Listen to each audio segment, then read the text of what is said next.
Welcome to the Probate Mastermind Podcast. These episodes are recorded live once a week and are hosted by the alltheleads.com coaches. Agents, investors, and wholesalers join the coaches for everything from marketing tips, sales psychology, live deal analysis, transaction engineering, advanced real estate strategy, and personal development. You will learn to get more listings, more deals, and find financial freedom by listening to these episodes. Be sure to catch show notes at alltheleads.com/podcast and join our free Facebook mastermind community, All the Leads Mastermind. Welcome, resilient and thriving agents from across the country. Today is Thursday, November 19th, 2020, and this is Mastermind Podcast number 305. And I think I said welcome, agents, and that goes for you investors, too. We do have 4 in the queue. We got plenty of room for more. I know Tim and Bruce are on. Chad, are you on the call? Oh, okay, good. I didn't see your name turn up. So the whole crew is here,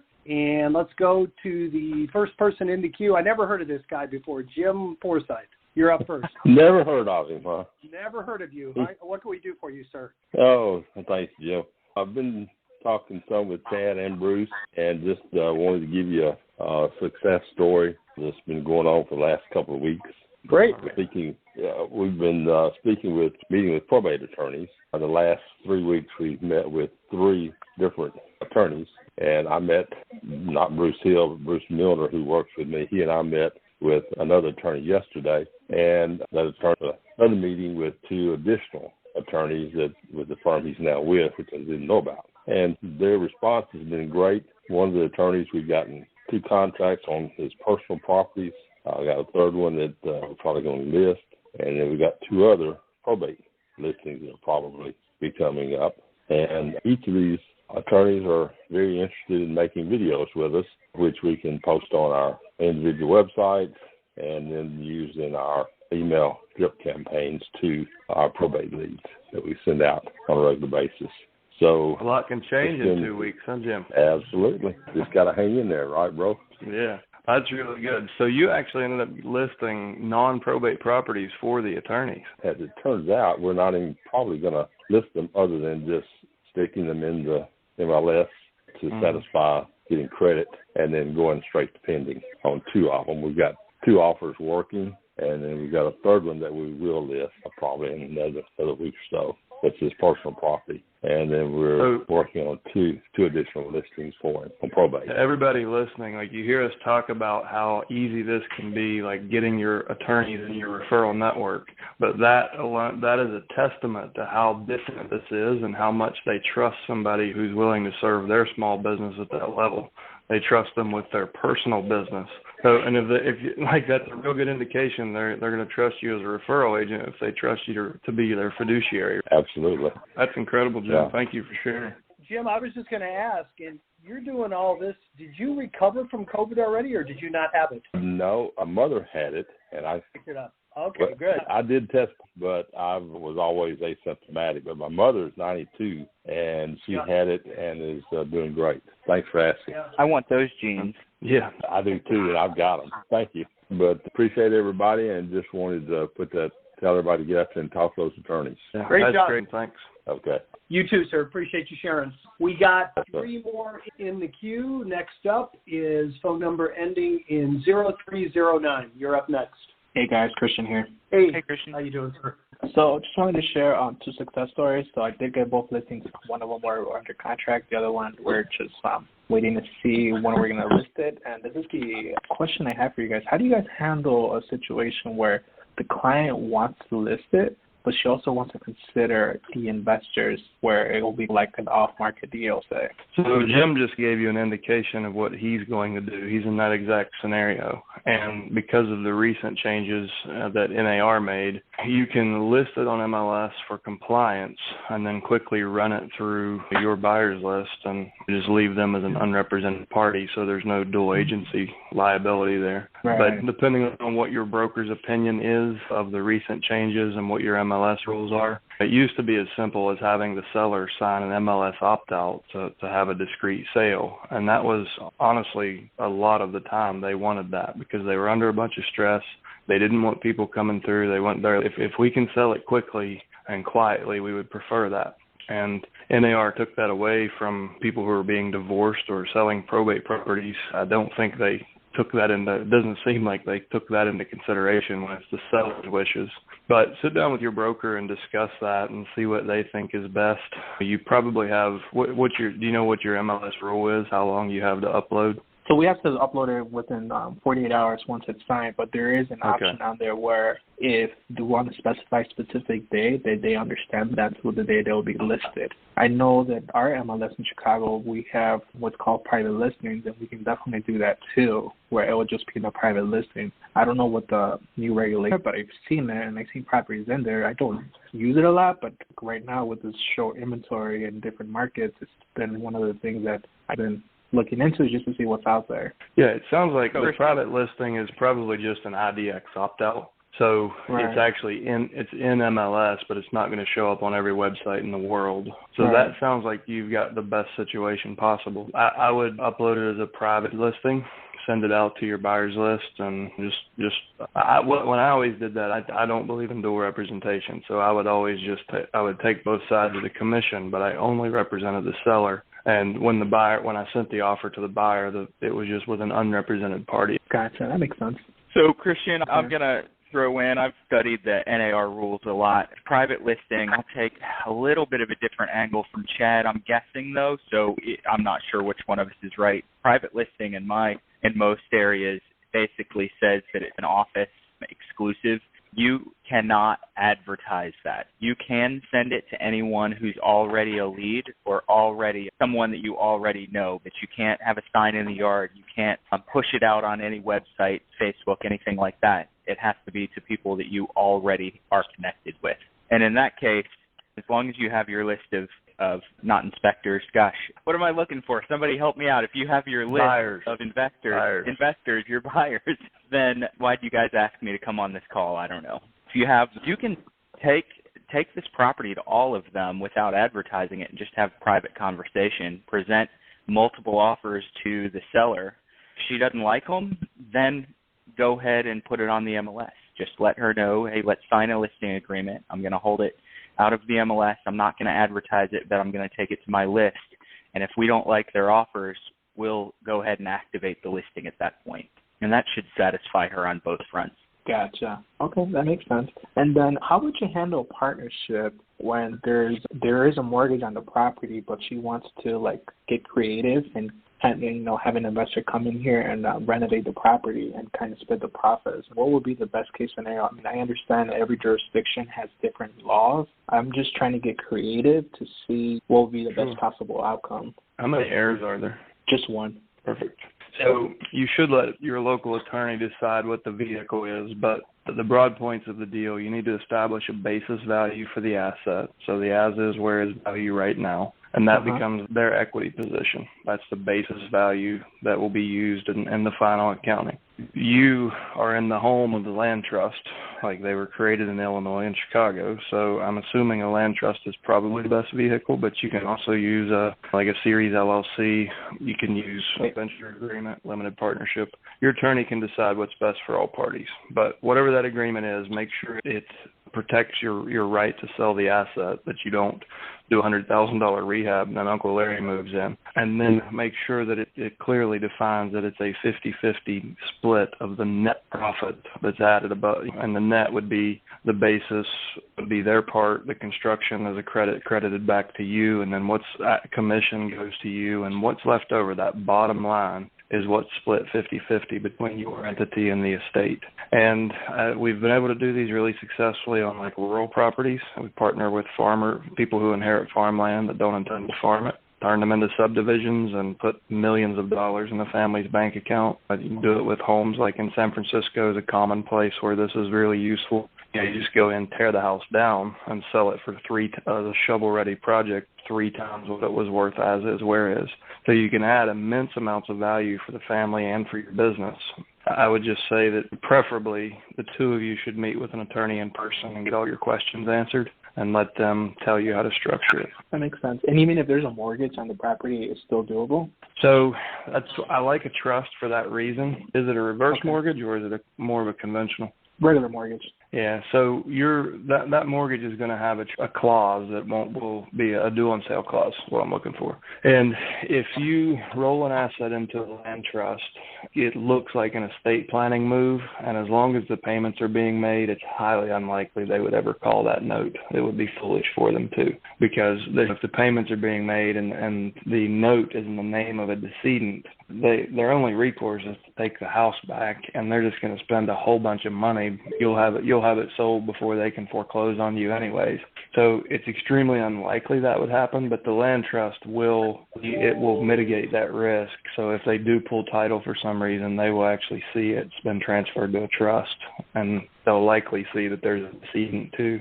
So I don't think you have anything to worry about, and for that reason, I think the land trust probably is the best vehicle for you. Gotcha. Okay, good to know. Yeah, I'm waiting to talk to an attorney to see what our options are, but I'm just trying to get creative here where she doesn't have money, but she has a property. I think she can make some money if somebody decides to partner with her, and she definitely will consider it. Yeah, it's awesome, man. We had one of our subscribers helped a 93-year-old lady in Palm Desert, had a condo. They put $27,000 into it, and it raised the value by, what was it, like 187. It was just a really light cosmetic rehab. It was life-changing money for a lady who was 93 and almost out of money. So you can make a big difference. Cool. And who doesn't like some free houses? That's all I have for today. Thanks a lot. All right, perfect. So far, we're having Testimonial Thursday. I like that. Everybody's got a success story so far. Next up is phone number ending in 9602. You're up next. Hi, this is Shell calling from LA, and I am working on a fire-damaged probate short sale. And I think it was Chad who mentioned, or one of you guys mentioned that one of your wives is a short sale negotiator. Yep, that would be me. She's only done about 2,000 of them. We started back when the last crash happened, and she's still doing them. So, yeah, she'll be glad to handle it for you. Yeah, I would. Yes, please. All right. It is Pam, the same last name as mine, Pam Sullivan, and it's 954 584 0000. Okay, that's 954-584-0000. And you can reach her also at pam@shortmyproperty.com. Okay, I'm going to give her a call. Thank you. Sure, she'll walk you through the whole process. Good for you for not overlooking the opportunity. A lot of people just assume like there's no equity in it. Why would the family want to get involved? And she has done dozens of them with reverse mortgages and with very little equity. Sometimes the family just wants to do the right thing. They don't want the property to be foreclosed, and they want to see a nice family move in there. Is it a upside down with the fire damage, or there's still equity? It's upside down with the fire damage, and we've been going round and round with the bank. Unfortunately, I had another property that was a short sale probate, and it ended up going back to the bank. I don't want to miss out on this one. Yeah. And real quick question, Chad, it might be the same one you're going to ask. Is the seller cooperative? The seller wants to help you get the deal done, right? Because it's a minimal amount of work for the seller. It's basically an authorization, and you don't have to provide financials or anything because obviously the owner's deceased. And then, Chad, you had a question too? It's rare that a lender will accept a first position without requiring insurance. And I'm curious if the insurance claim was denied or if it's still in question. What happened is it was a HELOC, and the homeowner died, and supposedly there's no insurance. And the bank is saying they just want to foreclose on it. I can't imagine. I would think that they would have took out insurance from their end. But it looks like it'll be a good project, but we're just having a hard time in terms of negotiating with them. Sure. Gotcha. So I do want to make a moment out of this. For anyone who has not heard us talk about vacant property insurance, this is a likely scenario for literally millions of people every year because a family member passes away, they leave the heat on, the house is sitting there with a typical homeowner's insurance policy. If it burns down and they can prove it's been vacant for more than 30 days, this scenario is likely. So this is a good story to remember for everybody listening. When someone says we've got it handled as the most common objection you'll ever hear, stories are super powerful. and you can step up and say, listen, there's a lady in my mastermind group that is helping a family that unfortunately didn't have their asset protected. So let me just make sure that you're protected. And you can use that story to show them the reality of this, because fortunately it doesn't happen that often. But a lot of people have a lot more exposure than they know. So anyways, thank you for sharing that story. Yeah, and just one other thing. The short sale, it was approved. However, in between submitting it and getting the approval, that's when the fire happened in 2 of the cases that I've been involved with. So it just turns it into a mess. Yep. Yeah, I know. She's dealt with them: fire, flood, tornado, every possible situation. I'll tell you a real quick story just because you mentioned it, and this is the first time I've ever heard this happening. If you get her involved to handle it for you, make sure, if you can, that the seller kind of gets out of the way, or if the seller insists that they're hire an attorney, make sure it's one that knows what they're doing. She worked on a short sale probate for about 7 months. It was ready to close. The seller had gone and hired an attorney just because they were concerned. They were going to come back after him. And this attorney, without telling anybody, sent the deeds off to everybody and deeded the property back to the lender 2 days before it was ready to close. So many attorneys do not know what they're doing. Now, she's trying to jump in there and get it all reversed. So, yeah, she will just introduce her to the seller. And the nice thing, too, is there's absolutely no liability if the person on the mortgage is deceased. So the seller really has nothing to lose. But, yeah, get her on the same page with everybody and get working on it now. And are you interested in buying this or listing it? Okay, yeah. I was going to partner with the realtor, the listing agent, who's a friend of mine. So we've been talking about I'm going in, buying it with my LLC. We already have the numbers on renovating the project and everything. Even the seller, the daughter, she is willing just to sign off on the property. She's tired. She wants out. That we're going back and forth with the bank. Yeah, so that's perfect. You're doing everything right. When you get those repairs documented, you send them off to the lender. It'll certainly be a listing, and it very well could be a good investment deal for you. Fire damage is, when the lender sees that, they're liable to be a lot more flexible on the price. So give her a call. She'll take good care of you. I appreciate you bringing it up. Okay, thank you. All right. Here's somebody else I never heard of. Rebel Taylor, you're up next. Rebel, are you there? I was just kidding that we never heard of you. Yes, I'm here. I'm good as well. I'm doing good. I wanted to call and tell you guys a little bit about what we've been doing and appreciate your business, actually. You do help us all a lot. But I just wanted to share with you, we went on 5 listing appointments in the last 2 weeks. And went on another one actually 2 weeks ago. I called to get one, and the father had died in the home and turned in to be 2. Because she turned out that she was a PR for another probate. So I was able to go to that house and get a CMA as well. I'm writing a contract as we are talking on a probate deal that was one of the appointments I went on last week. And so we are selling his son's property. We went on another appointment, 2 days. What day is this? Thursday, 2 days ago. And this was from a letter when I first started with you guys, and I sent out the letter. And this gentleman called me like in September, maybe August, September, that he wanted to sell his house, but he had paintings inside. So as you guys say, we do everything from clean out to close, and that's including selling artwork. So we've called around, and I've learned a little bit about art now. It's not worth what a lot of people think unless it's some really popular art. But we've just been really doing good off of the list. You have got me yelled at a couple of times. I call a number, and the guy would be like, that's my ex-wife, and I divorced her 30 years ago, and I haven't heard that name. And oh, my God, I'm sorry. But I just wanted to thank you guys and everything about what you do. So, Rebel, thank you for sharing that. You said you had 5 total appointments.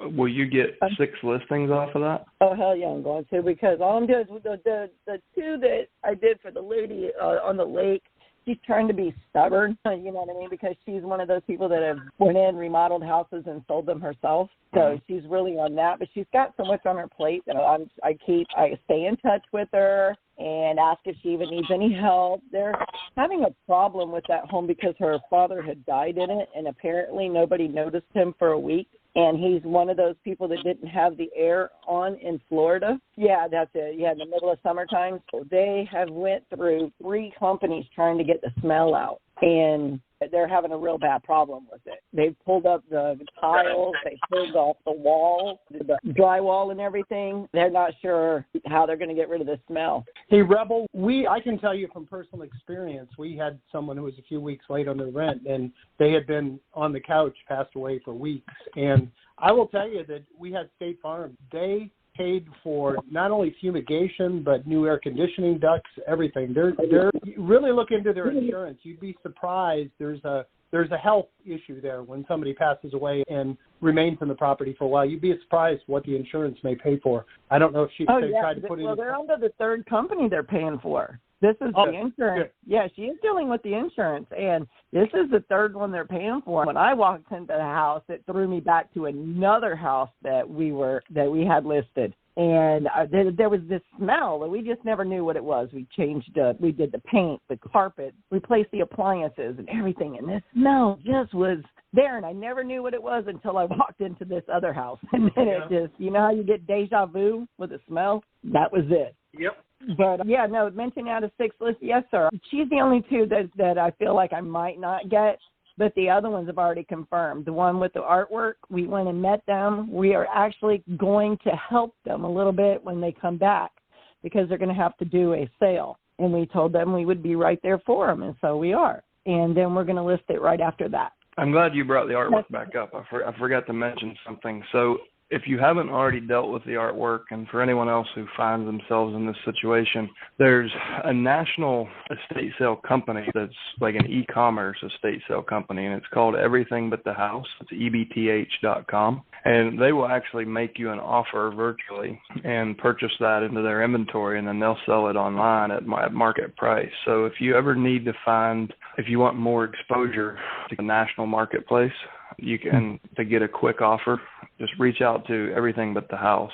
Okay. I actually mentioned that to them because that's a lot of the things we're going to, of course, they had everything appraised. And they are at least realistic. They know they're not going to get what it's appraised at. And then it turned out a lot of the pieces was because all of the family members were like artists. And even the person that designed their house was an uncle. And he did a good job in the design. I liked it. But I will let them know about that. That actually helps. Oh, yeah, and another thing, lawyers. It's almost a joke with me and my partner that I have called lawyers because we're trying to meet lawyers, like you say. And in this pandemic, you can't really go to the office and try to meet them because they're not there. And so we call around, and they don't call back.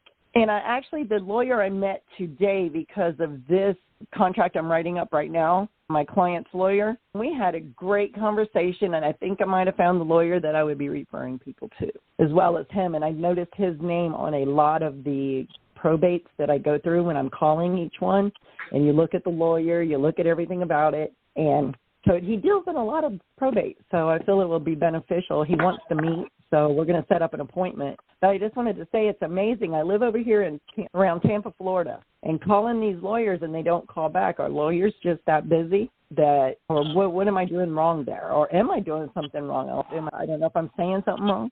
What? I talk to a lot of attorneys in my market, and one of the things that I always ask after I have a good conversation is if I'm the only person that reaches out to them. And to the attorney, they all say no. You're not the only person. We probably get hit 4 or 5 times a day. And most of the agents or investors, but mostly agents that are reaching out to them are just saying, hey, we wondered if you had anybody that you needed to refer to us. And so that what they hear when you reach out by phone is they think that you're just like that. So I've found that the best ways to reach out to attorneys are either through introduction, attorney-to-attorney introductions, or personally, and I know not everyone has a good LinkedIn profile, but LinkedIn has been a very powerful friend of mine in connecting with attorneys and using the connections, just firing over a message. And a lot of times if you're going to send an email or a LinkedIn message, it's best to ask questions that are very much,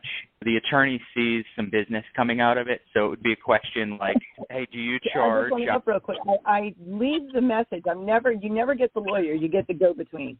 But I always leave them with that I need to refer my client to someone, so I would like to talk to you. Right there, I'm telling them, look, I'm going to give you business. I'm not just a Joe Blow calling in. So that's where I'm not understanding it. I don't know. The lawyer today said, he goes, they're too busy counting their money. He goes, I'll take it. I went, all right, there we go. So I might have found one today. But I have been trying, but I was just amazed at, and I understand what you're saying, that I have a lawyer friend, but she doesn't do probate and things. But that's what she says. People call all day long trying to get free advice, basically. And it upsets her as well. So I do understand what you're saying, that you get a lot of us. There's a lot of us out there, a lot of new people, a lot of people like you guys telling us, hey, meet all the lawyers. But ask your non-probate friend who they know that they could introduce you to. Introductions go so far in this business, especially with attorneys. If they can introduce you, that attorney they're introducing you to will pick the phone up. Okay, yeah, I haven't done that, I'll have to say. I guess I haven't really thought about, I don't know, I never asked somebody for something. I guess I'll do that. Yeah, that's a good idea. Great idea. But yeah, but the artwork, I'll check out that. And like I said, I am writing a contract today. I already know I'll be writing a contract next month for the other people for the artwork. I will be helping them sell that artwork. They said the guy across the street is interested, so hopefully I'm going to get the buy side as well. Awesome. It sounds like you got people that know what they're doing on the artwork. I can tell you from personal experience, if art that you bought on a cruise ship or one of those art parties, it's worth whatever the frame is worth, fortunately. I was going to suggest if you get in a pinch, just throw an estate sale with champagne. It works on cruise ships. What we're going to do is an estate sale, but... Get them all drunk and run them through a central area where they have to, in order to get to everything else. And just use the cruise ship model. It apparently works. Okay, I like it. I've never even heard of that, but okay. Let's talk first. Let's admire the art. Set it up properly, right, guys? Thank you very much. Thank you. We got a full queue now. So next up is phone number ending in 2450. You're up next. Hello, gentlemen. How are you? Excellent. How are you, sir? Great. First of all, I wanted to share a success story, a few of them actually, and I've been doing this for about 3.5 months now. And last month I got 3 listings from my probate efforts from all the leads. And in the last week and a half, sold all 3 homes as a listings. And then on one of those, I was able to bring a cash buyer to the table as well. So I got both sides of the transaction. And then I also got a really great lead from one of those listings whose neighbor is losing their house due to foreclosure, where it works out to be a perfect wholesale deal. So in essence, from those 3 deals, I got 2 other transactions from it, which is really cool. So I'm excited about it. Congratulations. Thank you. My question for you pertains to building a probate website, and how important is that? I feel like with the letters that I have going out and with the phone calls that I'm making, I think that might be the next step of what I do. And maybe you guys could shed some light on how beneficial that is, what approach to take, and all that fun stuff. So it's huge from a social proof standpoint. Very few people have a probate website at all. And the ones who do, that's usually a page they threw together on their own. So the intent of our site is not to index or like have you dominate Google or be this amazing lead capture site. It's there for when people want to do due diligence on you because it sounds too good to be true. And they're very effective for that. I found like in my market, I could, using Jetpack Analytics and Google Analytics, at least 50% of the mail deliveries would result in web traffic the day that the letters dropped. So if I sent 100 letters, I would have no less than 50 web hits around the same time. You could literally tell when the mailman, And so that really convinced me. And most of the come list me, come buy this thing right now calls I've gotten, I start to tell them about my service. Now, listen, we know we've already read everything. So they'll start on your probate website. They end up finding your LinkedIn, your Trulia, Zillow, Realtor.com. They knew everything about me. They knew they wanted to do business with me, and I'd never spoken to them. And that's a common occurrence. So I think the sites are, for what little bit of money you will pay relative to all other marketing and real estate, like they're worth their weight in gold. How much prominence would you place, like you're sending a personal letter to these people, where would you, like, how prominent would you make that website known? Is it something that you put big in front and center, or how would you approach that? Even better. And this is a way that I originally tested the PS line too, but I always only mention it in the PS. So below my closing, sincerely, Chad, P.S. If you're not ready to talk to someone just yet, please go here and learn a little bit more about what we do. Sometimes it sounds too good to be true to some folks, but we're happy to answer any questions you have. And that's for that reason you're going to be using it in the mail and a PS line. Keep your domain really simple. Okay. probateiowa.com or whatever it is, but try to just keep in mind your average prospect is going to be probably between the age of 50 and 70, and the traffic will probably be coming on a mobile device. I was really surprised. Most of the traffic that came was direct, and it came from mobile devices, which meant they were literally standing at the counter, opening mail, and just stopped what they were doing and came to the website. And I'm not sure you're aware that we can do that website for you at a really... Absolutely, yeah. That was my next thing. So I need to do the probate mastery, and I need to sign up for that. I'd like to do another coaching call, and then obviously I need to get a website going. Well, I will just have somebody reach out after this call for all three. I have your phone number. What's your last name? Steele, Steele. Okay, just make sure I get the right person. And the 2450 is the number we have on file for you? That is correct. Yep. Okay. We'll have somebody reach out for all of those after the call. Check and get you started with the mastery, and we'll have somebody reach out on the website. Bruce, you want to tell them how to schedule the coaching call, or you want to go ahead? But I'll send you an email with the link that in the future, if you log into the portal and click the training button, that opens a drop down that you can go down and click schedule a free monthly coaching call. Perfect. I will do that. I really appreciate everything you guys do. You guys add a lot of value, and you guys help in a way that it doesn't happen very often in this world. So I really appreciate the help that you guys offer every single week. It's really awesome. Wow, thank you so much. Yeah, we're having no pressure, but so far everybody who's contributed has had a success story. So next up, what's your success story? 4663, you're up next. Sorry, none today, but I do have a question back there. I'm sorry. Go ahead. What can we do for you? Rebel was talking about the smell in the house, and I think somebody, maybe Chad, mentioned an insurance company paying for the odor or the fumigation. Yeah. I didn't understand what. Okay. What insurance policy and how would that be covered? I've never even contemplated that. And again, I'm assuming every policy is written differently, but we had State Farm. We just had the liability and owner's policy because the condo didn't cover, and they actually replaced all the appliances, carpeting, and air conditioning vents and air conditioning. I believe they replaced the compressor also, which really surprised us. And I'm not an insurance expert. Call whoever you deal with, but apparently there's a biological hazard to a body somewhere for a period of time, and so they have to do that to remove the liability of a future tenant getting sick or having a problem because of it. Okay. So just ask about biological hazard coverage within whatever policy.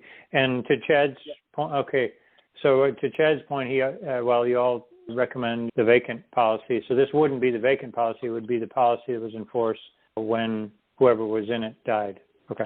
And I don't know if it's included in other policies. This was a landlord policy that we had that covered liability for our tenant, liability and anything that the HOA didn't cover. Okay. Thank you. And I don't know whether or not that would extend to vacant policy insurance, but it sure be worth checking into. You don't know offhand, do you, Chet? No, I think a vacant policy is a high-risk policy. That's why it carries a higher premium. My understanding of it is it covers just about anything, including breaking and entering, vandalism. So I would imagine it would be covered under those. Thank you. All right, you're very welcome. Next up is phone number ending in 3621. You're up next. Hi, I am Joellen. I'm calling from California, the Bay Area, and I just want to give an amazing testimony of how awesome this program is and you guys are and your support. I started with you guys. I think I took the class in May, subscribed in August, got my first listing in August with my first letters, and basically going to make about $28,000 in commission on this one property. So it's pretty neat. And I got thrown in it to with being an estate sale, so it was a contractor's home. So I brought in the liquidator, I brought in the painter, the general contractor, the landscaper, who else? The stager. I brought in the whole team, and we're almost finished with the remodel. We could have listed for, I think it was $450 as is, got them to invest about $25,000, and we're looking at closing just probably around $710. Wow. So how many years worth of leads did you just pay for? At least exactly. And I'm saying if I only got this one deal, which I'm not, I have 5 in the pipeline right now, I would be set for years. But it's just a passion, just like you guys said, just you can pull a team together really fast, and I did. I pulled the team together really fast. I was already doing my research, like Chad said, like interviewing state vendors and contractors and painters and going after my referral network. I came from finance early on before the meltdown. Then I went into senior care. So I have the independent living facilities, the skilled nursing facilities. I was a business development for home care. So this literally is my niche, and this is going to be the rest of my life.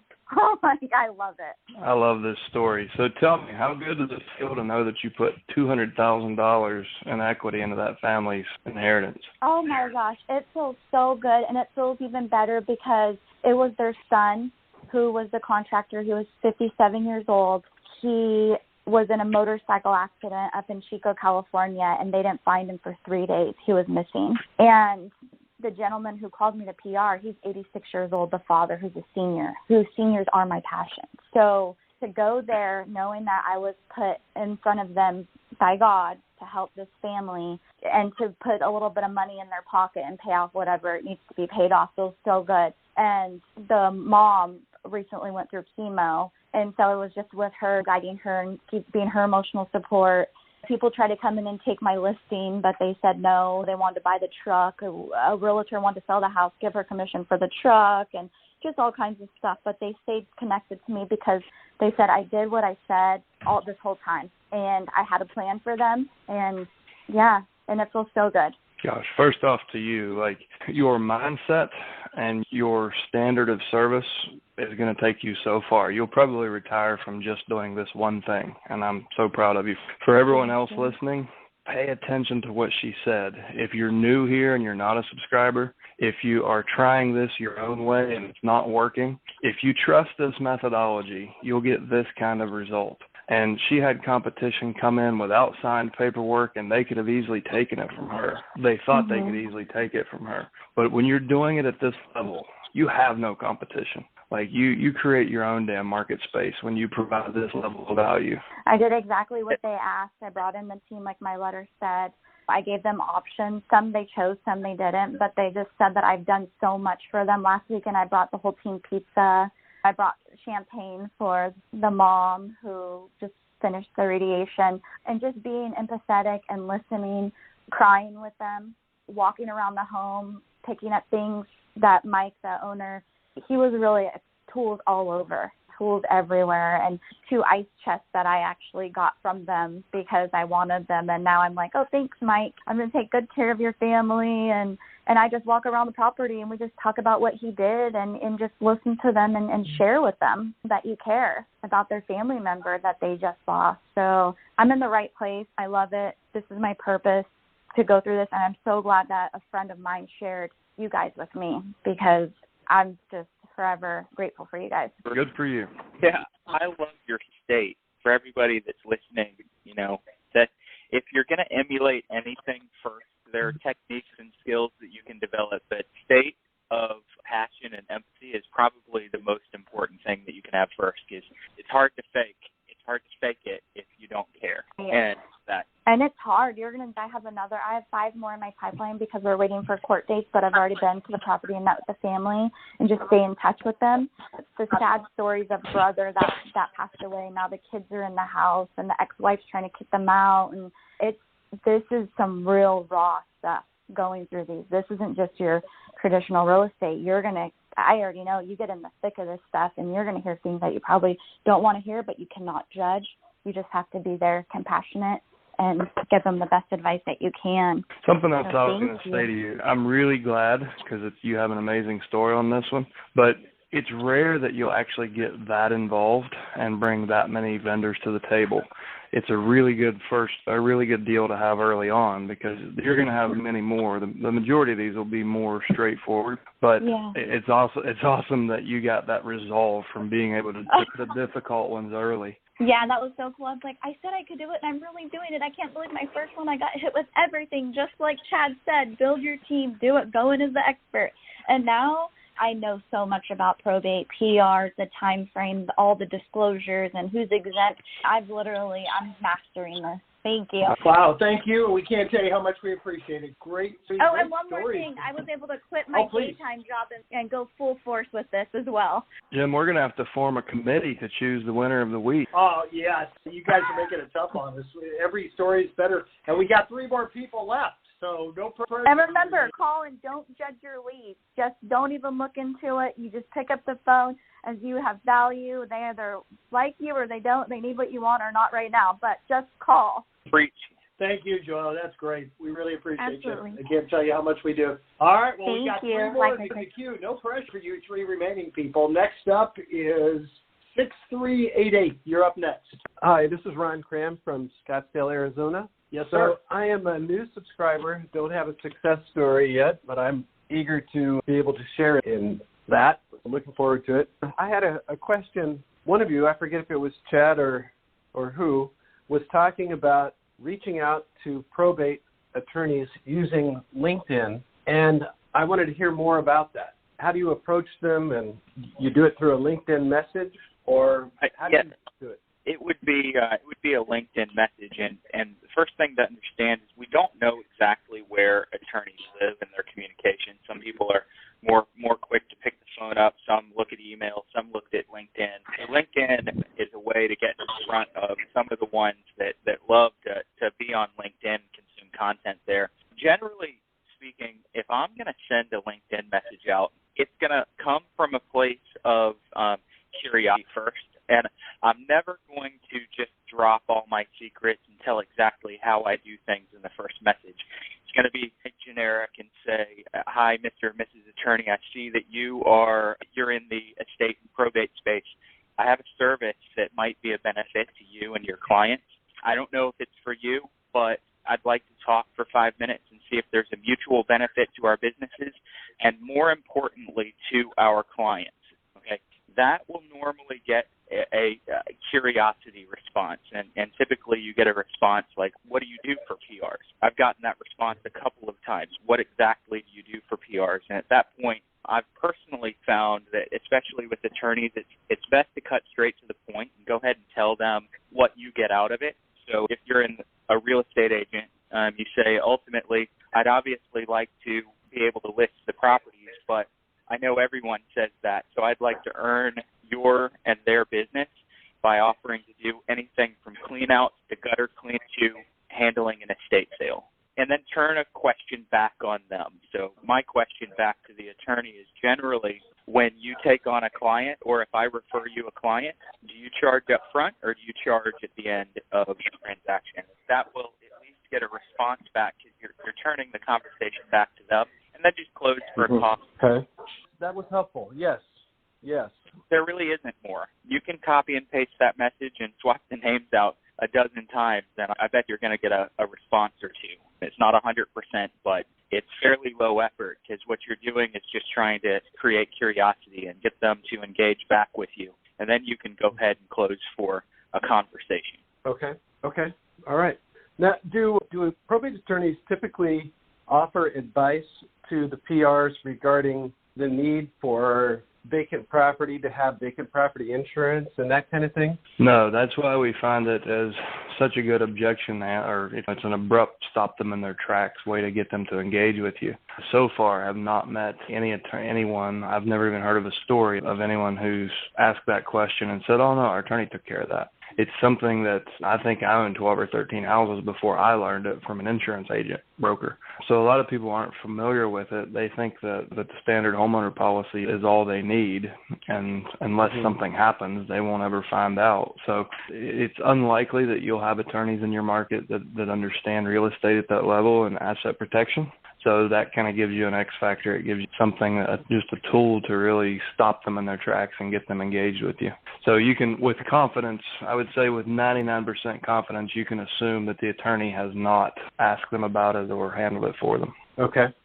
Very good to know. I've learned a lot of very valuable stuff today. Thank you so much. Yeah, thank you. Are you there? We have 2 more in the queue. We're probably going to go just a few minutes over. You guys both okay to go over today? Probably going to have to be off by about 5 minutes after. Okay. So I'm good till 15 after. Okay, perfect. Next up is phone number ending at 8213. You're up next. Hey guys, it's Fed. How's everyone doing? Hey, how you doing, Great. sir? I'm great, thank you. I wanted to piggyback on what Bruce was saying to the previous caller.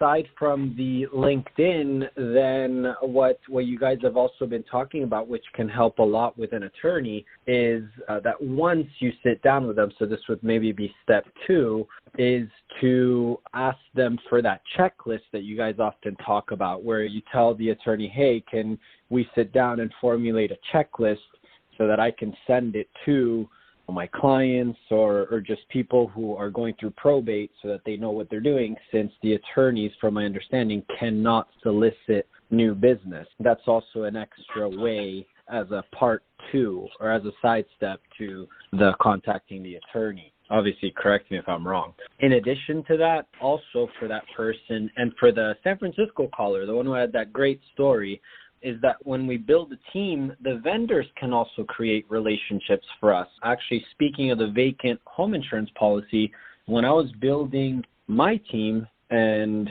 found an insurance specialist for that, she actually put me in touch with her husband and some other people who happen to be very big commercial brokers and investors who are now helping me with some other transactions. So it by expanding and reaching out, we can build a lot of things.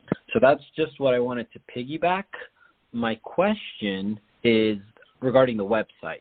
So since I'm building my own website right now in general for my real estate business, is it okay for me to just have a probate tab, or do you suggest just having a completely separate probate website? That's how I started. I built a page on my WordPress site, bought a different domain, and I just created a redirect. So when someone would go to that, they would land on the probate page on my WordPress site. Got it. Really, the biggest reason is because we weren't providing websites way back then. I think that having a robust full version site like we offer is going to get you a different result. And what you can do is you're building a core website, right? Like a more generic real estate website?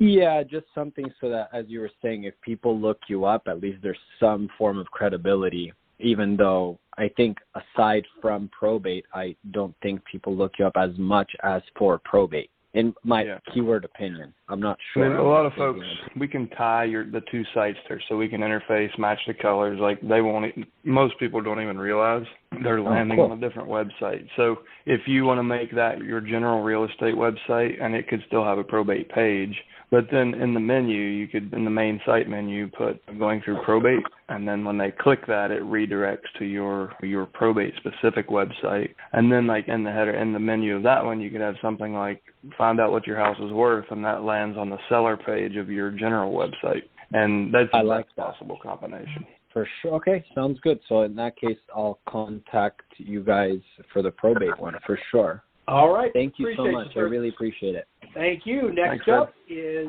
Jim Forsythe. You're back, and we have one more in the queue, sir. Go ahead. Okay. Quickly, I agree with the last caller. Been a lot of information today. Fantastic call. Chad was talking about the probate websites and how he used the term Jetpack Analytics and Google Analytics. If he could send me some information on how to get that going. I have, of course, your website. I've had it, but I'm not getting any response to it like you would like. And then for the last caller, asking about a tab on his website he's building, my EXP website is basically a probate website. I have just taken and added all kinds of things to it and changing it on a regular basis. If anyone would like, go see my website, look up Jim at jimforsythe.com, and you'll see what I've got on probate. But my biggest thing is how I get the information on the analytics and how to get that going for me. On your EXP site? On it, but also on my probate website with you guys. We can help you on our end. So Jetpack is built into, it's a component of WordPress, and they have a very simple web analytics called Site Stats. So you just need to toggle that on your version of WordPress. Google Analytics is obviously more robust, and that it needs to be inserted between the head tags on your site. So we can handle that for you on your All the Leads site. For your EXP site, do you know what it's built on? Is it WordPress or something else? Boy, you're really getting over my head, Chad. I don't know. So regardless of what it is, you can plug the Google Analytics code into your EXP site. If it's WordPress, you could also use Jetpack. The reason I like Jetpack for people who aren't web designers, it's just really simple and concise, where Google Analytics is easy to get overwhelmed and lost inside of. Okay. If you could send me some information when you have 30 seconds to do that, that would help me greatly. Okay. All right. Fantastic call, guys. All right, guys. What a great call today. Last up is phone number ending in 9278. You're up last.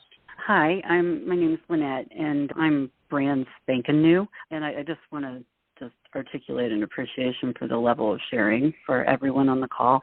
And I guess where I'm at is I'm an agent and want to be an investor, etc. I'm taking actions, but I'm throwing noodles at a wall, and I want to know if you could give me just some really brief, quick guidelines on where to start with you guys, because I'm at a point where I'm willing to do some things, but I want to operate. I want a fabled business around this and operating at a high level without going into the analysis paralysis. Something needs to move while I'm working on it. And do you have any guidelines for this? Lynette, are you a subscriber or not? I'm not even sure what that is. Well, are you getting our leads every month? Do you have our CRM? No. Have you talked to one of our salespeople or no? No. Okay, that would be a good place to start. If it's okay when the call's over, I'll have someone reach out to you. And then we can certainly also do a free coaching call with you to give you an idea, whether you use our services or not, the best way to get started. We do have a module when you get started with it. It's called Fast Track Videos. It's 3 20, 25-minute videos that will take you through the entire program start to finish. And then Tom will do an orientation call with you. We have a complete system for getting you up to speed. Chad, I know we're running overtime, but let's just say she's not ready to do that. Is there one piece of advice you'd give her to a good way to get started? You got to have the leads. Which are you getting the leads now, Lynette, or not? I do have leads. Okay, all right. So you have leads, and you're trying to do it on your own right now, correct? Yes. Okay. The Probate Mastery is designed for someone who, if you're getting your own leads, is still just as useful. What you'll find as part of that, by taking that, you'll be able to see why all the leads make sense, because we have economy of scale on our side. It's difficult to do the data, the skip tracing, the list management, the mail fulfillment. It's very difficult to pull that off for less money than you actually pay for a subscription. So all that said, I would say Mastery is you do this in this order, and it's 16 hours of content that a lot of the things we've talked about on everything we've talked about on this call is rolled into that. So even the more advanced things like partnering with the homeowners to joint venture and build equity for them, we get into the more advanced stuff there. So I think that sounds like a good first step for you. I would just challenge you to use that to generate revenue, lead with revenue, and then delegate the rest of it off, because the entire All the Lead system is designed to remove choke points and focus you on dollar productive activity only. So that would be my challenge, is once you've done that and you're up to speed, you won't find better marketing automation in this space anywhere. So take yourself out of it and go get to know attorneys instead of stuffing envelopes. Got it. Who you right after the call to go over the whole program with you, Lynette? That sounds great. Is anyone willing to share the gal in San Francisco's name? The what? Whoever was speaking from San Francisco that did, I think, her first deal inside of a week or something. I can't remember. Where she had the clean out, the painters, the whole thing. What was her name? We had so many today, I'm not sure. That was 4 or 5 calls. It was the one, she added like $250,000 in equity by helping them. Yes. Yeah, I didn't catch her name, Jim, did you? No, I got a phone number. She didn't mention her name. But what you can do is go to All the Leads Mastermind, join that group, and just reach out, and I'll try to track her down and ask her. That's okay. I can social media my way to find her. That's great. Okay. So she knows. All right. I'll figure out who it is, and I'll see if she's willing to reach out to you. If it's okay, I'll give her your phone number. Okay, sounds great. All right, guys. Thank you. I'll tell you what, guys. Chad said you made it difficult for us today. I don't know how in the world we decide between the 6 success stories we had today. This is truly one of our best calls, and I feel like it's trite to just say how much we appreciate you guys, but please know that we sincerely do, and we are just thrilled to see the successes that you guys are having. And I want to end this call like I always do. I want to challenge each of you. There were so many good ideas and good stories today. Just take one thing that inspired you on this call, go out and put it into practice, and please come back next Thursday like all these people did, and share your results with the group. Make it a great week, guys. Stay healthy, stay productive, and we will talk to you same time next Thursday.